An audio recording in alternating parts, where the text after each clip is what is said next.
So அனைவருக்கும் வணக்கம். So இன்றைக்கி பொது அறிவிலிருந்து ஒரு 75 கேள்விகள் இன்றைக்கி பார்க்க இருக்கும். சரிங்களா? ஸோ பாலிட்டியில் இருக்கிற 20 கொஸ்டின்ஸ் மட்டும் இந்த வீடியோவில் பார்த்துடலாம். ஸோ பொருளாதாரம் மற்றும் யூனிட் 8லாம் அடுத்த வீடியோவில் பார்க்கலாம். சரிங்களா? ஸோ பாலிட்டி சரியா, துணை குடியரசுத் தலைவர் அவரை பற்றின ஒரு 20 கேள்விகள் பார்க்கலாம் வாங்க.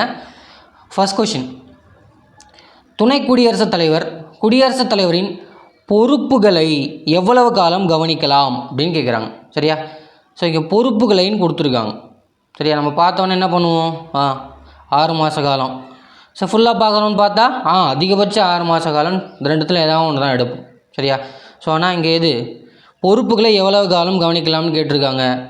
குடியரசுத் தலைவர் பதவியேற்கும் வரை. சரியா? ஸோ குடியரசுத் தலைவர் பதவி துணை குடியரசுத் தலைவர் எப்போல்லாம் வகிப்பார்? விதி 65, விதி 70. சரியா? ஸோ 65 என்ன சொல்லுது, 70 என்ன சொல்லுது? ஸோ இது ரெண்டுமே துணை குடியரசுத் தலைவராக இருக்கக்கூடிய விதிகள் தான். சரியா? ஸோ 65 இதுதான் அவருடைய விடுப்போ அல்லது மரணமோ அல்லது வெளிநாட்டு பயணமோ, இதெல்லாம் குடியரசுத் தலைவராக பதவி வகிப்பார். ஸோ 70 சில தற்செயல் நிகழ்வுகளில் துணை குடியரசுத் தலைவராக இருப்பார். சரியா? ஸோ இங்கே பொறுப்புகளை மட்டும் எவ்வளோ காலம் கவனிக்கலான்னு கேட்டிருக்காங்க. குடியரசுத் தலைவர் பதவி இருக்கிற வரையும் பொறுப்புகளை கவனிப்பாங்க. சரியா? So first one option C இங்கே சரியாக இருக்குது. செகண்ட் ஒன் பாருங்கள், துணை குடியரசுத் தலைவரை பதவி நீக்கம் செய்வதற்கான காரணம் கேட்குறாங்க. சரியா? ஸோ துணை குடியரசுத் தலைவரை பதவி நீக்கம் செய்வதற்கான காரணம் என்ன அப்படின்னு கேட்குறாங்க. என்ன காரணம்? அரசியலமைப்பை மீறும் குற்றம் தேர்தல் செல்லாது என அறிவிக்கப்பட்டால் பாராளுமன்றம் ஈரவைகளால் அப்படின்னு கொடுத்துருக்காங்க. ஸோ மேற்கண்ட எதுவும் இல்லைன்னு கொடுத்துருக்காங்க. மேற்கண்ட எதுவும் கிடையாது. சரியா? ஸோ ஏன்னா குடியரசுத் தலைவருக்கான பதவி நீக்கம் செய்வதற்கான காரணத்தை பற்றி ஸோ அரசியலமைப்பில் தெளிவான ஒரு வரையறையே கிடையாது. சரிங்களா? ஸோ மக்களவையினுடைய அனுமதியுடன் மாநிலங்களவையில்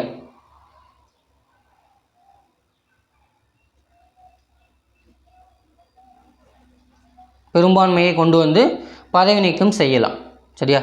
ஏன்னா பதவியின் வழி மாநிலங்களவையின் தலைவராக தானே செயல்படுறாரு. ஸோ விதி என்ன, 64 இல்லையா? So second one option D. மூன்றாவது கேள்வி பாருங்கள், துணை குடியரசுத் தலைவர் பதவி வகிப்பதற்கான தகுதிகள் எவை அப்படின்னு கேட்குறாங்க. ஸோ துணை குடியரசுத் தலைவராக பதவி வகிப்பதற்கான தகுதி என்ன? இந்திய குடிமகனாக இருக்க வேண்டும். இரண்டாவது, 35 வயது நிறைவடைந்திருக்க வேண்டும். மூன்றாவது, லோக்சபா உறுப்பினர் ஆவதற்கான தகுதி கொண்டிருக்க வேண்டும் கொடுத்துருக்காங்க. லோக்சபா இல்லை, ராஜ்யசபா, அதாவது மாநிலங்களவையின் உறுப்பினர் ஆவதற்கான தகுதி. ஏன்னா ராஜ்யசபாவினுக்கு தான் தலைவராக இருக்கார் பதவியின் வழியாக. ஸோ இப்போ இங்கே 3 தவறாக இருக்குது. ஆதாயம் தரும் பதவியில் இருக்கக்கூடாதுன்னு கொடுத்துருக்காங்க. இதுவும் சரிதான். சரியா? ஸோ 1, 2 மற்றும் 4 இங்கே சரியாக இருக்குது. 3 ஆப்ஷன் பி. நான்காவது கேள்வி பாருங்கள், துணை குடியரசுத் தலைவர் பற்றி சரியான கூற்று எவை அப்படின்னு கேட்குறாங்க. சரியா? ஸோ துணை குடியரசுத் தலைவரை பற்றி சரியான கூற்று எதுன்னு கேட்குறாங்க. அரசியல் அமைப்பில் 63வது பிரிவு துணை குடியரசுத் தலைவரை பற்றி கூறுகிறது. ஆமாம், 63 துணை குடியரசுத் தலைவர்னு ஒருத்தர் இருக்காருன்னு சொல்லுது. இப்பதவி அமெரிக்க துணை குடியரசுத் தலைவரின் பதவியை போன்றதுன்னு கொடுத்துருக்காங்க. ஆமாம், இந்தியாவின் பதவி நிலையில் 2வது மிக உயர்ந்த பதவியாக கருதப்படுது. அதெல்லாம் சொல்லுது 63 விதி இல்லையா? ஸோ இங்கே அனைத்தும் சரிதான். 4 ஆப்ஷன் ஏ. ஸோ 5வது கேள்வி பாருங்கள், துணை குடியரசுத் தலைவரை தேர்வு செய்யும் வாக்காளர் குழு யாரை உள்ளடக்கியது அப்படின்னு கேட்குறாங்க. சரியா? ஸோ துணை குடியரசுத் தலைவர் இருக்கார் இல்லையா? ஸோ இப்போ ஜெகதீப் தன்கர் இருக்கார் இல்லையா? ஸோ அவரை தேர்வு செய்யும் போது யாரெல்லாம் அவருக்காக வாக்காளர் குழு எதுன்னு கேட்குறாங்க. ஸோ லோக்சபாவில் தேர்ந்தெடுக்கப்பட்ட உறுப்பினர்கள். சரியா? ராஜ்யசபாவில் தேர்ந்தெடுக்கப்பட்ட உறுப்பினர்கள், பாராளுமன்ற நியமன உறுப்பினர்கள், மாநில சட்டமன்றத்தின் தேர்ந்தெடுக்கப்பட்ட உறுப்பினர்கள்னு கொடுத்துருக்காங்க. ஸோ இதுதான் தப்பு. சரியா? ஸோ மாநில தேர்ந்தெடுக்கப்பட்டவங்க வந்து குடியரசுத் தலைவருக்கு மட்டும்தான்.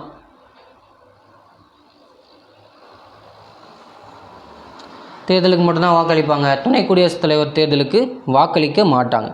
சரியா? ஸோ பாராளுமன்ற நியமன உறுப்பினர்கள் வந்து குடியரசுத் தலைவருக்கு ஓட் பண்ண முடியாது. சரியா? ஸோ துணை குடியரசுத் தலைவருக்கு பாராளுமன்ற நியமன உறுப்பினர்கள் இருக்காங்க இல்லையா? ஸோ 12 பேர் அவங்களும் வாக்களிக்கலாம். சரியா? ஸோ இப்போ இங்கே 5வது கேள்வி 1, 2 மற்றும் 3 சரியாக இருக்குது. So option C. 6வது கேள்வி பாருங்கள். அரசியல் அமைப்பின் விதி எத்தனாவதின்படி துணை குடியரசுத் தலைவர் மாநிலங்களவையின் பதவி வழி தலைவராவார் அப்படின்னு கேட்குறாங்க. என்ன விதி? 64. சரியா? ஸோ துணை குடியரசுத் தலைவர் 2வது உயர் பதவி. 65 அவருடைய துணை குடியரசுத் தலைவருக்கான விதி. ஸோ விதி 89 எதுன்னு கமெண்ட் செக்ஷனில் கமெண்ட் பண்ணுங்கள். இப்போ கேட்டிருக்க விதி 64. துணை குடியரசுத் தலைவர் மாநிலங்களவையின் பதவியின் வழி தலைவராக இருக்கிறார். சரியா? ஸோ 7வது கேள்வி வாங்க. இந்தியாவின் 2 முறை துணை குடியரசுத் தலைவராக பதவி வகித்தவர் யார் அப்படின்னு கேட்குறாங்க. சரியா? யாவர்னு கேட்குறாங்களா? ஸோ இந்தியாவில் 2 முறை துணை குடியரசுத் தலைவராக இருந்தது யாருன்னு கேட்குறாங்க. ஸோ யார்? டாக்டர் ராஜேந்திர பிரசாத் 2 முறை குடியரசுத் தலைவராக பதவி வகித்தவர். சரியா? ஸோ டாக்டர் ராதாகிருஷ்ணன் எப்படி சுதந்திர இந்தியாவில் 52லேருந்து 62 வரைக்கும் ராஜேந்திர பிரசாத் குடியரசுத் தலைவராக இருந்தாரோ, ஸோ ராதாகிருஷ்ணன் அப்போது 10 ஆண்டுகள் 52லேருந்து 62 வரைக்கும் துணை குடியரசுத் தலைவராக இருந்திருப்பார். அடுத்தது யார்? ஹமீத் அன்சாரி. சரியா? ஸோ 2007லேருந்து 17 வரைக்கும் 2 முறை துணை குடியரசுத் தலைவராக இருந்திருப்பார். சரியா? ஸோ இப்போது 2, 3 இவங்க 2 பேருமே துணை குடியரசுத் தலைவராக 10 ஆண்டுகள் பதவியில் இருந்திருப்பாங்க. So 7th one option B இங்கே சரியாக இருக்குது. 8வது கேள்வி பாருங்கள். பின்வரும் கூற்றுகளை கவனி. சரியா? கூற்று ஏ, இந்திய அரசியலமைப்பின் தந்தையாக டாக்டர் அம்பேத்கர் கருதப்படுகிறார் அப்படின்னு கொடுத்துருக்காங்க. ஸோ சரிதான். காரணம், இவர் சுதந்திர இந்தியாவின் முதல் சட்ட அமைச்சர் ஆவார். 2, இவர் அரசியல் நிர்ணய சபையின் வரைவு குழுவின் தலைவர் ஆவார். சரியா? ஸோ கூற்று ஏ மற்றும் காரணம் 1, 2 சரி. காரணங்கள் 2ம் சரியான விளக்கம்னு கொடுத்துருக்காங்க. ஸோ ஆப்ஷன் ஏ இங்கே சரியாக தான் இருக்குது. சரியா? சுதந்திர இந்தியாவின் முதல் சட்ட அமைச்சர் இவர் தான். இவர் அரசியல் நிர்ணய சபையின் வரைவு குழுவின் தலைவராக இருந்திருக்காரு. இந்திய அரசியலமைப்பின் தந்தையாக அம்பேத்கர் கருதப்படுறார். சரியா? So 8th option A. 9வது கேள்வி பாருங்கள். பின்வருவனவற்றுள் தவறான இணை எது அப்படின்னு கேட்குறாங்க. ஸோ A1 பாருங்கள். தேசிய கொடியை வடிவமைத்தவர் யார் அப்படின்னு கேட்குறாங்க. பிங்காலி வெங்கையா. கரெக்டு தான். தேசிய உறுதிமொழியை எழுதியவர் யாருன்னு கேட்குறாங்க. பிதிமாரி வெங்கட சுப்பாராவ். இதுவும் சரிதான். தேசிய நாட்காட்டி சீரமைப்பு குழுவின் தலைவர் யாருன்னு கேட்குறாங்க. மேக்நாத் சாஹா. இதுவும் சரிதான். அப்போது டி தான் தவறானதாக இருக்க முடியும் இல்லையா? ஸோ ஆனந்த மடம் நாவலிலிருந்து தேசிய கீதத்தை இயற்றியவர் யாருன்னு கேட்குறாங்க. பங்கிம் சந்திர சேட்டர்ஜி.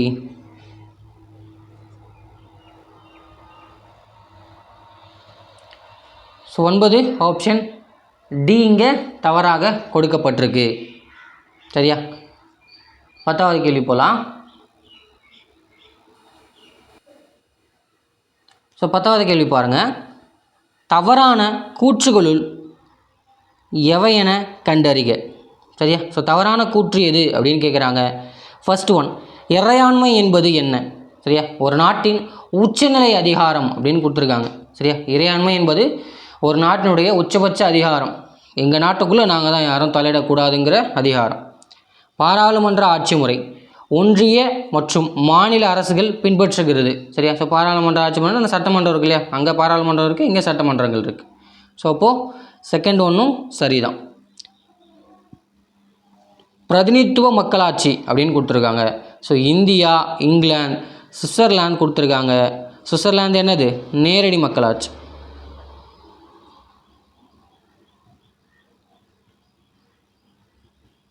இல்லையா? ஸோ இந்தியாவும் இங்கிலாந்தும் மட்டும்தான் பிரதிநிதித்துவ மக்களாட்சி, சுவிட்சர்லாந்து நேரடி மக்களாட்சி. ஸோ இப்போ இங்கே 3வது தவறாக இருக்குது. ஓகேவா? எஸ்என் முகர்ஜி அரசியலமைப்பின் முதன்மை வடிவமைப்பாளர்னு கொடுத்துருக்காங்க. சரியா? ஸோ யார் அவர்? அம்பேத்கர் தான். அடுத்து ஐக்கிய பேரரசு பெண்களுக்கு முதலில் வாக்குரிமையை அளித்தது அப்படின்னு கொடுத்துருக்காங்க. அளித்தது எது? நியூசிலாந்து. ஆண்டு 1893 நம்ம பாரதியார் பட்டம் பெற்ற ஆண்டு. ஸோ இங்கே எதெல்லாம் தவறாக இருக்குது? 3, 4, 5 இல்லையா? ஸோ 10 ஆப்ஷன் சி இங்கே கரெக்டாக இருக்குது. 11வது கேள்வி பாருங்கள். அம்பேத்கர் பற்றிய சரியான கூற்று எவை அப்படின்னு கேட்குறாங்க. சரியா? ஸோ அம்பேத்கர் பற்றிய கூற்றுகள். இவர் 1915 எம்ஏ பட்டத்தையும் 27 கொலம்பியா பல்கலைக்கழகத்தில் PhD பட்டத்தையும் பெற்றவர் அப்படின்னு கொடுத்துருக்காங்க. ஸோ சரிதான். இவர் பொருளாதார நிபுணராகவும் சமூக சீர்திருத்தவாதியாகவும் சிறந்த அரசியல்வாதியாகவும் விளங்கியிருக்கார். சரியா? பொருளாதார நிபுணராகவும் சமூக சீர்திருத்தவாதியாகவும் அரசியல்வாதியாகவும் விளங்கினார். சரியா?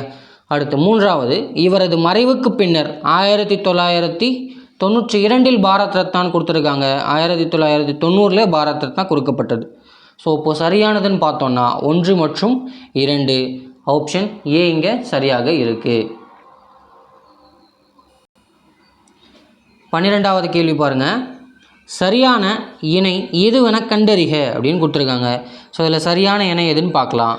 ஃபர்ஸ்ட் ஒன், இந்தியாவிலேயே முதலையாக பேரூராட்சிகளை உருவாக்கிய மாநிலம் அப்படின்னு கொடுத்துருக்காங்க. தமிழ்நாடு இல்லையா? சரிதான். சென்னை மாநகராட்சி உருவாக்கப்பட்ட ஆண்டு 1688. சரிதான். தமிழ்நாட்டின் முதலில் உருவாக்கப்பட்ட நகராட்சி எதுன்னு கேட்குறாங்க. வாலாஜாபேட்டை.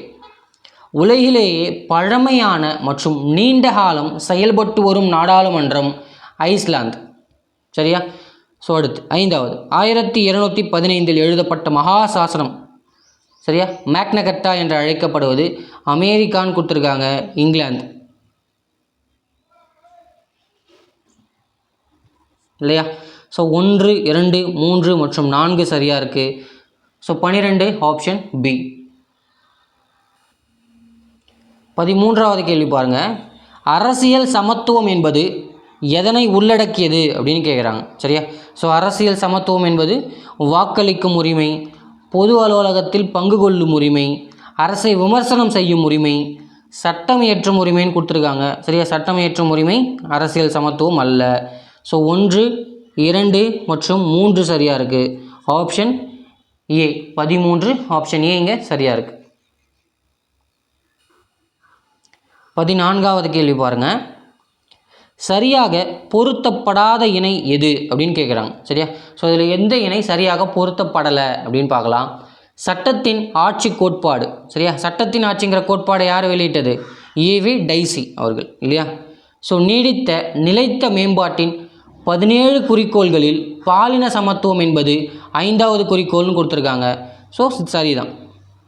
இந்தியாவில் பெண்களுக்கு வாக்குரிமை அளிக்கப்பட்ட பாராளுமன்ற பொதுத் தேர்தல் 2வது பொதுத் தேர்தல்னு கொடுத்துருக்காங்க. கிடையாது, 1வது பொதுத் தேர்தலே கொடுத்தாச்சு இல்லையா? ஸோ இப்போது 3வது இங்கே தவறாக இருக்குது. சரியா? ஸோ சரியாக பொருத்தப்படாத இணையம் தான் கேட்டிருக்காங்க இல்லையா? ஸோ அப்போ தவறானது தான். ஸோ ஆப்ஷன் சி இங்கே தவறாக இருக்குது. பட்டங்கள் அளித்து வேறுபடுத்தலை தடை செய்வது சட்டப்பிரிவு 18 இல்லையா? So article 18. So 14 option C இங்கே தவறாக இருக்குது. கட்சி முறை அடிப்படையில் தவறாக பொருத்தப்பட்டுள்ள இணை எது அப்படின்னு கேட்குறாங்க. சரியா? ஸோ எது தவறான இணைன்னு பார்க்கலாம். ஒரு கட்சி ஆட்சி முறை சீனா, வடகொரியா, கியூபா. சரியா? ஸோ சரிதான். இரு கட்சி ஆட்சி முறை இங்கிலாந்து, அமெரிக்கா, பிரான்ஸ். சரிதான். பல கட்சி ஆட்சி இங்கே இரு கட்சி பிரான்ஸ் வந்து இரு கட்சி வராது. ஸோ இப்போ பி தான் இங்கே. பிரான்ஸ் வந்து பல கட்சி ஆட்சி முறை. சரியா? ஸோ இப்போ தவறானது ஆப்ஷன் பி தான். பல கட்சி ஆட்சி முறை இந்தியா, ஸ்வீடன், நார்வே இதெல்லாமே வரும். ஸோ டி வந்து தேர்தல் சின்னங்களுக்கான ஆணை 1968. சரியா? ஸோ இப்போ இங்கே தவறாக எது இருக்குது? ஃப்ரான்ஸ் வந்து பல கட்சி ஆட்சி முறையில் இருக்குது. ஸோ இங்கே இரு கட்சி ஆட்சி முறை England America. So 15 option B. 16வது கேள்வி பாருங்கள். பெண்களை பலவீனமான பாலினம் என்று சொல்வது ஓர் அவதூறு. அது பெண்ணினத்திற்கு ஆணினம் இழைத்த அநீதியாகும் என்றவர் யார் அப்படின்னு கேட்குறாங்க. சரியா? ஸோ பெண்களை பலவீனமான பாலினம் என்று சொல்வது வந்து ஓர் அநீதி, அது பெண்ணினத்திற்கு ஆணினம் இழைத்த அநீதி அப்படின்னு சொன்னது யார்? காந்தியடிகள் சொல்லியிருப்பார். சரியா? ஸோ 16 ஆப்ஷன் சி சொன்னது காந்தியடிகள். ஸோ 17வது தவறான இணை எது அப்படின்னு கேட்குறாங்க. சரியா? ஸோ ஃபர்ஸ்ட் ஒன், ஐநா பொது சபையின் முதல் பெண் தலைவர் விஜயலட்சுமி பண்டிட் இல்லையா? ஸோ சரிதான். அமைதிக்கான நோபல் பரிசு பெற்ற முதல் பெண் அன்னை தெரசா தான். இந்தியாவில் மத்திய அமைச்சரவையில் பதவி வகித்த முதல் பெண் யாருன்னு கேட்குறாங்க? சுஷ்மா ஸ்வராஜ். சரியா? இவங்க மாநில அளவில் இருந்திருப்பாங்க. மத்திய அமைச்சரவைன்னு பார்த்தோன்னா விஜயலட்சுமி பண்டிட் தான். சரியா? ஸோ இதுதான் இங்கே வரணும். சுதந்திர இந்தியாவின் முதல் பெண் ஆளுநர்னு கேட்குறாங்க. சரோஜினி நாயுடு தான்.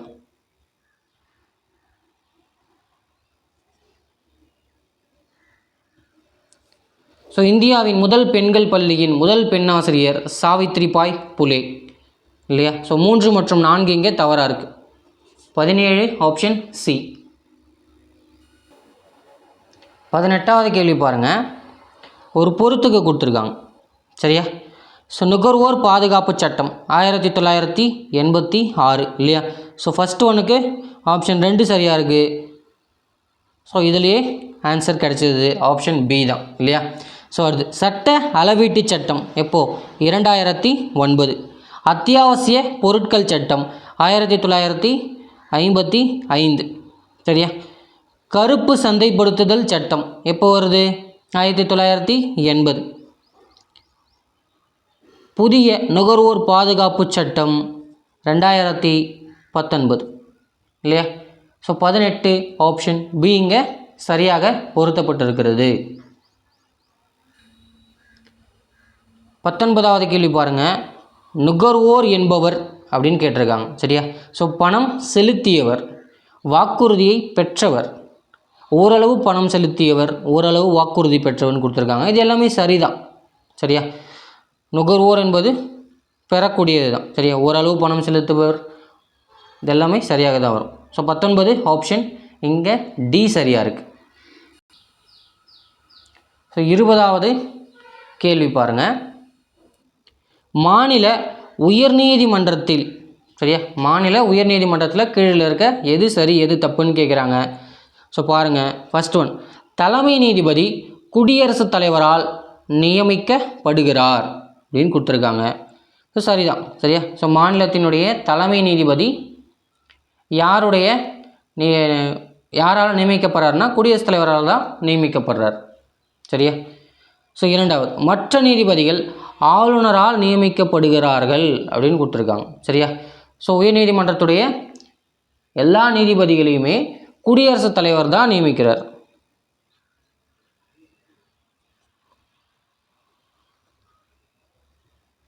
சரியா? ஸோ மாவட்ட நீதிபதிகள் தான் ஆளுநரால் நியமிக்கப்படுவார். சரியா? ஸோ உயர்நீதிமன்ற நீதிபதிகள் அனைவரையுமே குடியரசுத் தலைவர் தான் நியமிக்கிறார். சரியா? ஸோ இவர்கள் 62 வயது ஆகும் வரை பதவியில் இருக்கலாம் அப்படின்னு கொடுத்துருக்காங்க. ஸோ அப்போது 1 மற்றும் 3 இங்கே சரியாக கொடுக்கப்பட்டிருக்கு. So 20 option B. சரியா? ஸோ பாலிட்டிலேருந்து ஒரு 20 கேள்விகள் பார்த்துட்டோம். ஸோ அடுத்து பொருளாதாரத்துலேருந்து ஒரு 20 கேள்விகள் பார்க்க இருக்கும். ஸோ டிஸ்கிரிப்ஷனில் லிங்க் இருக்குது, பாருங்கள். சரியா? ஸோ நன்றி. வீடியோ பிடிச்சிருந்தால் லைக் பண்ணுங்கள், ஷேர் பண்ணுங்கள், கமெண்ட் பண்ணுங்கள், முக்கியமாக சப்ஸ்கிரைப் பண்ணுங்கள். நான் ஏதாவது தவறாக சொல்லியிருந்தேன்னா சுட்டி காட்டுங்க. நன்றி.